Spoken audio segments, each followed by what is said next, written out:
Hello everybody and welcome to Nathan on Shuffle and to my latest episode of New Music Weekly. This is the show where I give you guys the top 5 prog news headlines for the week, introduce you guys to some new prog singles, and tell you what's happening here on the channel. So it's always a fun time. I would urge you guys to subscribe if you haven't yet. I do this weekly, and I think it's a pretty good way to keep up with all that's happening in the prog music world and all of the different cool new albums, cool interesting tours and news items that come out from some of the prog legendary bands and from some new up-and-comers. So I try to keep a pretty good balance of the two. So a good place for recommendations, a good place for just keeping up with what's going on, keeping your finger on the pulse. That's the hope for this show. So any subscription would be much appreciated, helps my channel grow. And of course, I really appreciate those of you who have subscribed, who leave comments, who like these videos. Very much appreciated, and it really helps me in my channel. So thank you guys. Today is July 21st, and unfortunately I don't really have any big new releases to talk about.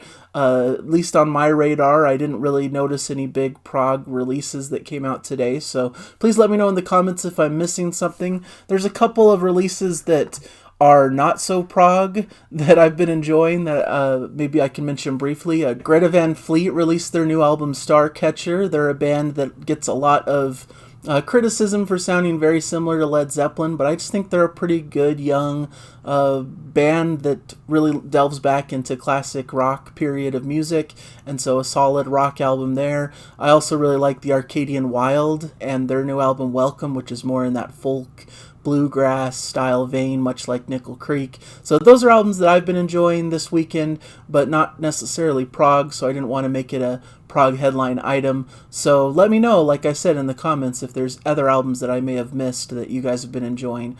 My first prog headline proper, though, is Yes announcing their next U.S. tour called Classic Tales of Yes.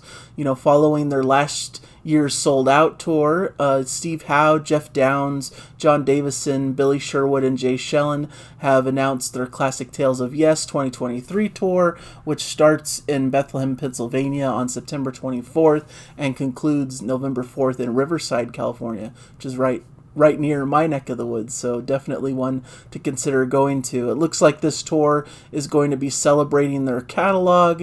You know, Classic Tales of Yes implies that they're going to talk about some of their classic material, but of course I would imagine that they're going to include some material from their latest album, Mirror to the Sky, which has been getting some good acclaim and interest. So I believe the tickets are on sale now, so you can go look towards that and see all the different dates that are available if you're in the US. And it seems like the evening will also begin with an on-site presentation by Roger Dean, whose artwork is definitely legendary in terms of his album covers that he made with Yes, so, and for a host of other progressive and other bands. So really should be a cool evening of music from some really cool musicians, and cool to see the new lineup of Yes and how they perform here in this iteration. So I had heard rumor that they were working on a Relayer tour that got pushed, and so it's kind of interesting that this isn't going to be them playing Relayer.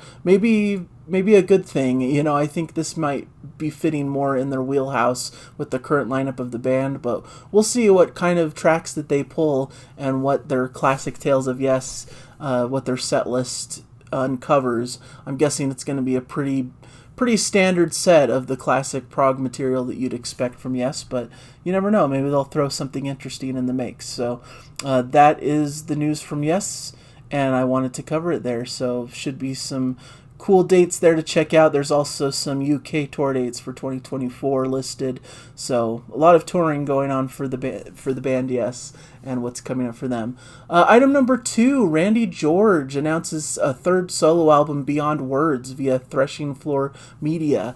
Randy George is, of course, of the Neil Morse band. He plays bass for them, and he's been with Neil Morse and playing with Neil Morse for quite a long time now, for like 20 years or something like that, ever since the original Testimony album. So it's really cool to see Randy releasing a solo album here. The solo release will be released on September 1st this year, so not too far away from now, about a month and a half away. You can definitely go pre-order it, especially if you go to Randy George's Bandcamp page. It's available there to pick up. in whichever form you would desire. It appears that Randy George's solo album is mostly instrumental, but of course with an exception in the single track that came out that is called Make Me Real, which features Simon Godfrey providing lyrics and vocals on that track.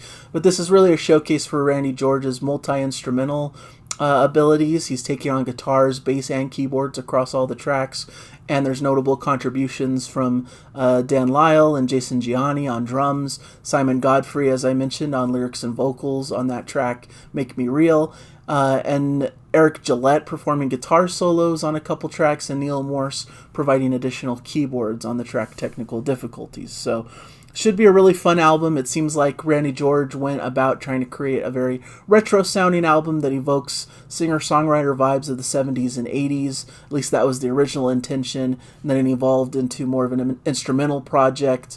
And so really should be interesting to see those influences at play and how that works in an instrumental setting. So Randy George is an incredible musician, a great player, and one of my favorite musicians in the Neil Morse band. So excited to see a solo release from him.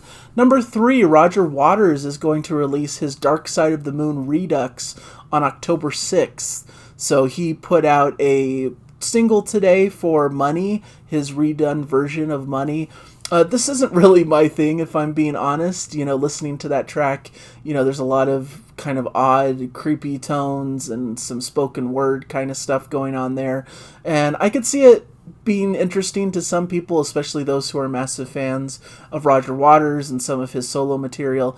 But for me, it's just a weird way to take a classic record and do something odd with it. You know, it already stands the test of time and is already perfect as is, so I'm not sure what the need is to re-record it, but, you know, could be interesting for fans of Roger Waters. So that's coming out October 6th. So, and it was announced quite a while ago. I believe I've talked about it on the channel at some point. So for those who are interested in it, you know, it could be really interesting for you to listen to.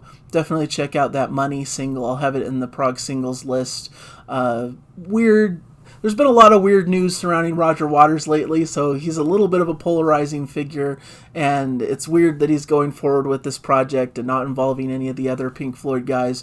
But, you know, for those who are fans and are interested in a different take on a classic record, this could be interesting to you. So even Nick Mason, it appears, talks about it being annoyingly absolutely brilliant. So there's definitely some people saying that there's some really cool stuff here. So item number 4, Galahad ready their new album, The Long Goodbye, which should be coming out this October. Their last album came out last year called The Last Great Adventurer, featuring the same lineup, Stu Nicholson on vocals, Dean Baker on keyboards, Spencer Luckman on drums, Lee Abraham on guitar, and Mark Spencer on bass. So this should be a cool record, The Long Goodbye. They say that it has a crisp, clear, contemporary sound, but still includes a variety of influences, including a few nods to the band's progressive heritage and an epic closing title track, which should be a lot of fun. Being released on CD with 2 bonus tracks in October, followed by a digital release in November with a gatefold vinyl version being available at a later date. So should be fun. It's been edited, mixed, and mastered by Threshold's Carl Groom, and pre-orders will be announced shortly. So for fans of Galahad and their neo-prog stylings, their last album was pretty good. One of the stronger neo-prog releases last year, I think. This should be a really cool thing to check out, a really cool project, and I'm sure I'll be mentioning it on the channel at some point, so wanted to point your attention towards that. And then the final piece of news here, item number 5, I thought this was interesting. John Anderson, Rick Wakeman, Gentle Giant, Stawbs, and more on new Tony Visconti box set.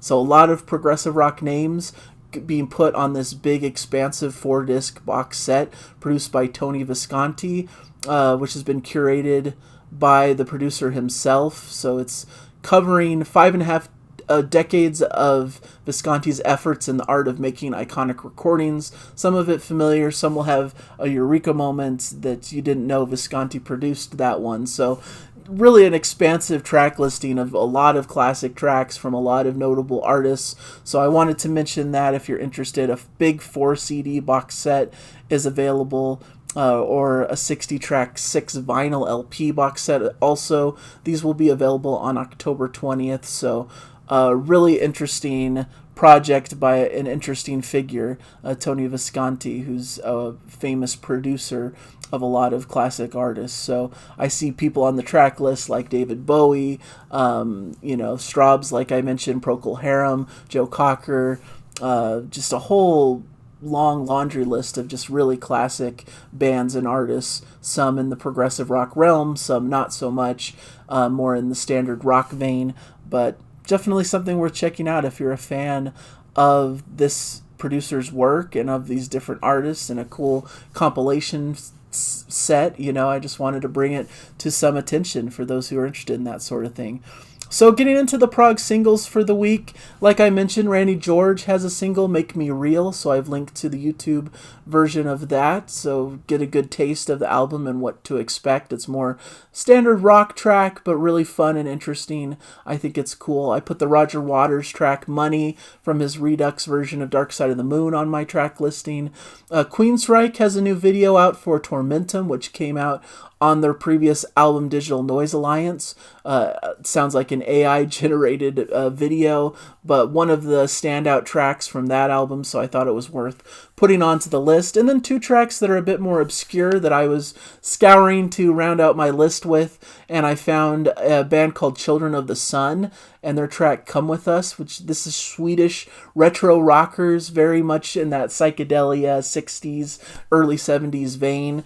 Really great sound to it though, and I really enjoyed their retro psychedelic sound, so I put that in the list. And then Temples on Mars and their track Smiles, London-based prog rockers. This is more on the contemporary end, more heavier and darker, with more of a harder rock edge, but really interesting music, and I thought it was a really great little single and cool track. So those are the ones that I have done there and put on my track list, so go ahead and check those out in the description. I would definitely encourage that. This week was a good one on the channel. I really enjoyed putting out the videos I did this week. With Jana, we reacted to The Flower Kings and the Eyes of the World, the classic opening track from Stardust We Are. We really enjoyed that one. I always love listening to classic Flower Kings. Then I did a review of No Spoon and their album Opus. Very positive, gushing review of that album. I really adore it. I think it's in contention for my favorite album of the year, which is really remarkable for a debut act. This is their first album, and they have so much of that classic Haken Dream Theater, Between the Buried and Me, Devin Townsend, all of those Native Construct, those types of bands all melded into this fascinating stew and making this really cool, clever concept album that I really just absolutely adore. So check out that review if you haven't yet, and check out that album more importantly, because it's just a really fantastic one.